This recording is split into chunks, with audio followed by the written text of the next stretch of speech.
Où se déroule depuis mercredi dernier un festival original et spectaculaire. Des sensations fortes au parc Borelli jusqu'à ce soir. Les principaux sports de glisse, kitesurf, windsurf, skate sont proposés aux spectateurs. Entre les shows, compétitions, professionnels ou amateurs, chacun essaie de repousser ses appréhensions, ses peurs. Serge Djian et Christophe Monteil. Ambiance tahitienne pour lancer mercredi la Massilia Freestyle Cup. 5 jours de compétition, de démonstration, d'initiation.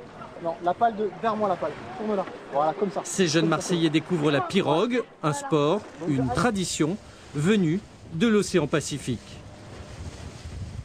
Parmi les champions réunis cette année, c'est une Sud-Africaine de 21 ans qui tient la vedette. La femme la plus rapide sur l'eau, toutes disciplines confondues. Pour Chokia Bredenkamp, le kitesurf, c'est une affaire de famille. J'ai commencé le kitesurf il y a 7 ans. Mon père est l'un des premiers Sud-Africains à avoir appris le kitesurf. Il nous l'a ensuite enseigné à mon frère, à ma mère et à moi. Novembre dernier en Namibie, elle bat le record de vitesse à la voile sur 500 mètres, 45 nœuds, soit 84 km/h. Aller si vite est parfois très effrayant. Je ne réalisais pas que j'allais si vite parce que j'étais si... Autre émotion forte pour elle, jeudi après-midi dans le ciel de Marseille.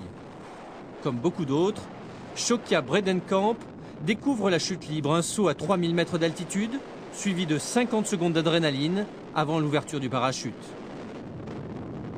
Ensuite, il reste 4 minutes pour admirer le paysage et atterrir sur la plage.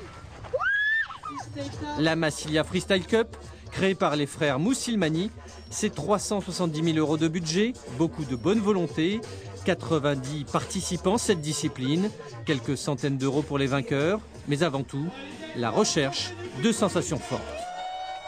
Moi, ce que je préfère, c'est sauter très haut, quoi. C'est un peu ma spécialité, en fait, on va dire. On va tenter des figures que peut-être qu'on ne fera pas en journée normale, parce que voilà, il y a tout le public autour et ça nous permet de nous lâcher un peu plus.